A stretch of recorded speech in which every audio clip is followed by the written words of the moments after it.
is they are taking lead in this. I am sure the House will bear this in mind. Mr. Nagar. सभापति जी, मैं इस देश के सबसे बड़े राज्य उत्तर प्रदेश से आता हूं और उत्तर प्रदेश के भी उस हिस्से से आता हूं, पश्चिमी उत्तर प्रदेश। जब राष्ट्रपति जी के अभिभाषण को हमारे विपक्षी दलों ने बीजेपी का घोषणा पत्र कहा। मैं कुछ चीजें पश्चिमी उत्तर प्रदेश में, क्योंकि आपको भी उसकी जानकारी है, फर्क घोषणा और संकल्प पत्र में क्या है, मैं उसकी चर्चा करना चाहता हूं।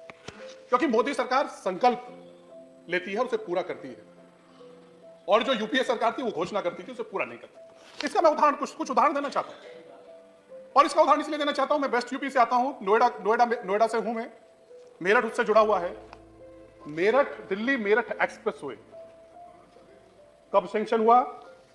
96 किलोमीटर का था। इसकी घोषणा यूपीए की 2006 और ये कंप्लीट किसने किया? मोदी जी ने। 2018 में नरेंद्र मोदी जी की नेतृत्व वाली सरकार ने इस प्रोजेक्ट को पूरा कर दिया। और इसका लाभ किसी विशेष, ऐसा नहीं है कि कुछ विशेष लोगों को लाभ हुआ हो। जिस एनसीआर का कॉन्सेप्ट हम लोगों ने, राष्ट्रीय राजधानी क्षेत्र का कॉन्सेप्ट हम लेकर आए, उसी से जुड़ा हुआ ये प्रोजेक्ट था। और आज जिस मेरठ को जाने में 2.5 घंटे का समय लगता था, आज 45 मिनट से दिल्ली में आप मेरठ पहुंच जाते हैं। ये काम किया है, ये हालत की, ये सुधार हुआ है नरेंद्र मोदी जी की सरकार में। दिल्ली में प्रदूषण की चर्चा, दिल्ली में हमेशा पॉल्यूशन की चर्चा होती है। एक समय आता है पॉल्यूशन की चर्चा होती है, उससे सब लोग प्रभावित होते हैं। उसके लिए कई बार योजनाएं बनी कि किस तरीके से जो हमारा व्हीकल्स हैं उनके पॉल्यूशन को किस तरीके से कम किया जा सकता है।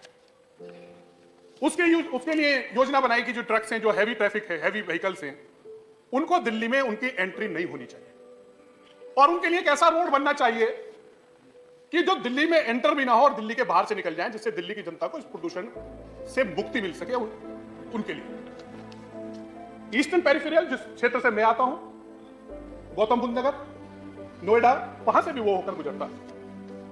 सभापति जी, क्या है स्थिति है इसकी? ये सैंक्शन कब हुआ? 2006। 2006 में यूपीए की सरकार में ये प्रोजेक्ट सैंक्शन हुआ। और इससे बड़ी बात आप देखिए, मैं वो भ्रष्टाचार की बात नहीं कर रहा, लेकिन जो है हुआ है, मैं उसकी चर्चा कर रहा हूं। 2006 में इसकी जो बिडिंग है वो एक बार नहीं, कई बार कैंसिल की गई, कई बार कैंसिल की गई। अब पता नहीं इसके पीछे इच्छा क्या थी। या तो दिल्ली की जनता को प्रदूषण से मुक्ति नहीं देना चाहते थे, इच्छा नहीं थी। लेकिन यह काम अगर किसी ने पूरा किया 2018 में, मोदी सरकार ने 2018 में ईस्टर्न पेरिफेरल बना के इस दिल्ली को प्रदूषण से मुक्ति दिलाने के लिए काम किया। अभी मैं नॉर्थ में रह गया अभी तो। अब मैं चला, अगर साउथ की बात करूं, हमारे कर्नाटक के साथी भी हैं, शिवाजी आज नहीं है हमारे यहाँ। ऑनरेबल मेंबर, नहीं, north south east west is through me. Okay, look at me sir. और मेरा चेहरा भी ठीक ठाक है। नहीं साहब, बहुत इंप्रेसिव है सर, उसे प्रेरणा मिलती है हमें। नहीं, चेहरे हमारे सर, बेंगलुरु, वो चेन्नई एक्सप्रेसवे, ये साउथ में है। ये सैंक्शन कब हुआ? 2011। काम कब शुरू हुआ? यूपीए सरकार ने 2011 में एक सैंक्शन किया है, और इसको पूरा 2024 करने कौन जा रही है? एनडीए की नरेंद्र मोदी जी की सरकार। और इसका लाभ किसको मिलेगा? इसका लाभ किसी विशेष आदमी को नहीं मिलेगा। जो दूरी है चेन्नई और बेंगलुरु के बीच की, वो 3 घंटे से दूरी घटेगी। ये काम करने का काम नरेंद्र मोदी जी की सरकार। रोड से कांग्रेस वाली भी जाएगी, कांग्रेस वाली कुछ रोड से जाएगी।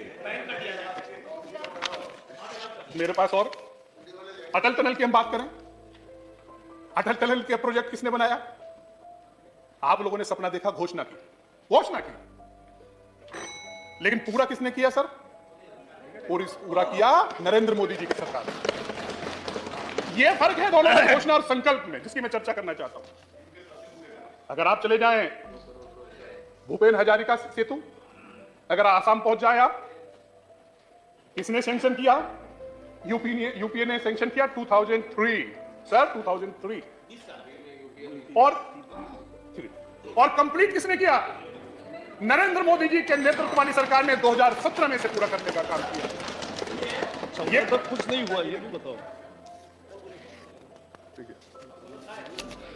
अब आप आ जाइए कंक्लूड डिब्रूगढ़। कंक्लूड। एक और ब्रिज है हमारा सोनोवाल जी का है डिब्रूगढ़। डिब्रूगढ़ से धेमाजी ब्रिज है हमारा।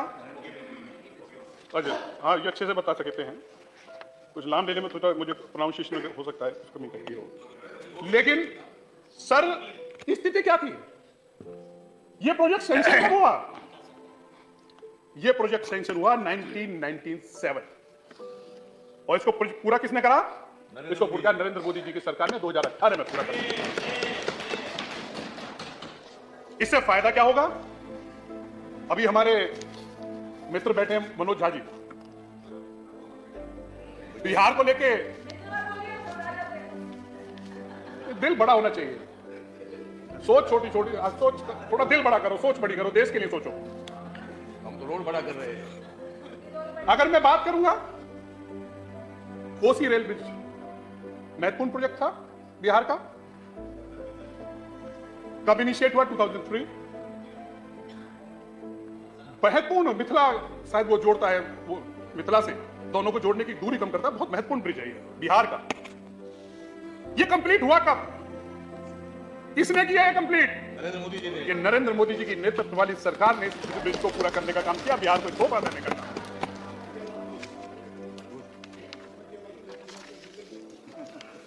ऐसे अगर मैं रेल प्रोजेक्ट्स बहुत से ऐसे हैं देश में जिनका मैं अगर जिक्र करूंगा, कश्मीर की बात आई, अभी तो भारत जोड़ के आए हैं तोड़ने वालों के साथ। लेकिन कश्मीर जहां झंडा तिरंगा फहराया गया 370 से हटने के बाद, लेकिन उसके डेवलपमेंट के लिए आपकी क्या सोच है उसका एक मैं उदाहरण देना चाहता हूं। उसके डेवलपमेंट के लिए आपकी सोच है कश्मीर रेल लिंक प्रोजेक्ट। कब सैंक्शन हुआ? 1995। 1995। और ये पूरा किसने किया? नरेंद्र मोदी जी की नेतृत्व वाली सरकार ने इस कंप्लीट को। यह सोच है हमारी कश्मीर के लिए, यह सोच है नरेंद्र मोदी जी की सरकार के लिए। जो कुछ विकास का पैसा कुछ लोगों की जेब में जाता था, उससे आम आदमी के लिए वहां का इंफ्रास्ट्रक्चर सुधारने का काम, सबसे बड़ी लाइफलाइन देने का काम इस रेल प्रोजेक्ट को बनाकर नरेंद्र मोदी जी की सरकार ने करने का काम किया।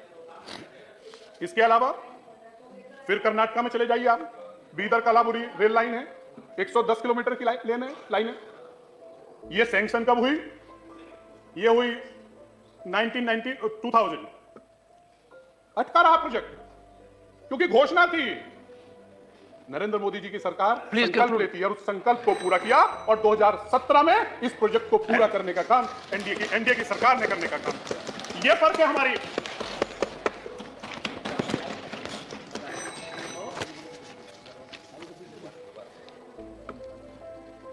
सभापति जी, आज नॉर्थ ईस्ट की बहुत बात होती है।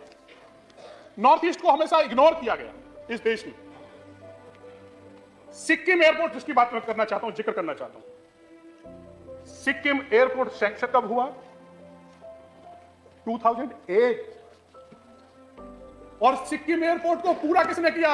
नरेंद्र मोदी जी की सरकार ने 2018 में। यह है हमारी नॉर्थ ईस्ट के लिए हमारी सोच। एयर कनेक्टिविटी बढ़ाने का काम हमने किया है।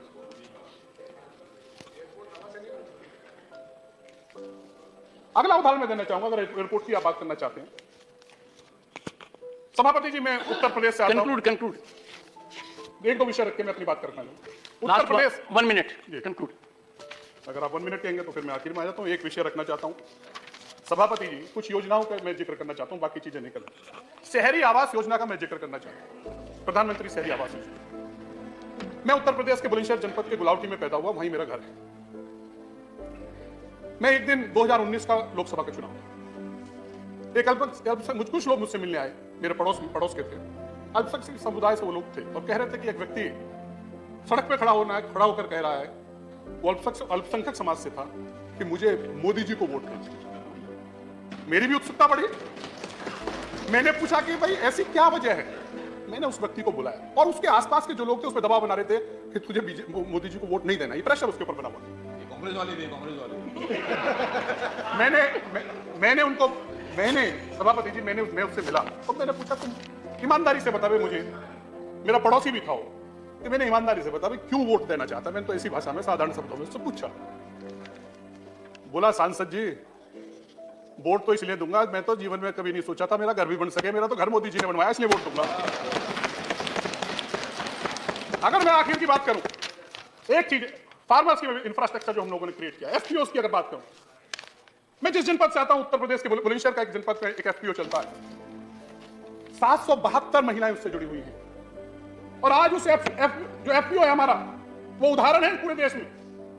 आज वो ऑर्गेनिक वेजिटेबल्स पैदा कर रहे हैं। और इसके एक मिनट का समय और लेकर अपनी बात समाप्त करूंगा। और वो आज स्विट्जरलैंड, जापान, अन्य देशों को फ्रूट वेजिटेबल्स एक्सपोर्ट कर रहे हैं। अंत में मैं सभापति जी देश के उन लाखों करोड़ों जो लोग हैं जिनके लिए इस देश के प्रधानमंत्री जी ने विभिन्न योजनाओं के माध्यम से लाभान्वित हुए हैं, उनकी कुछ बात मैं एक शेर के बाद तुमसे कहकर अपनी बात समाप्त करना चाहूंगा। सुनाओ। वो कह रहे हैं दुनिया में कोई जान से प्यारा नहीं होता। ये हम सब मानते हैं कि दुनिया में जान से कोई प्यारा नहीं होता, लेकिन वो बाद में इसके बाद क्या कह रहे हैं, कुछ लोग मगर जान से भी प्यारे मिले हैं। नरेंद्र मोदी जी के लिए वो कह रहे हैं। बहुत बहुत धन्यवाद। Honorable Leader of the Opposition, Shri Mallikarjun Kharge.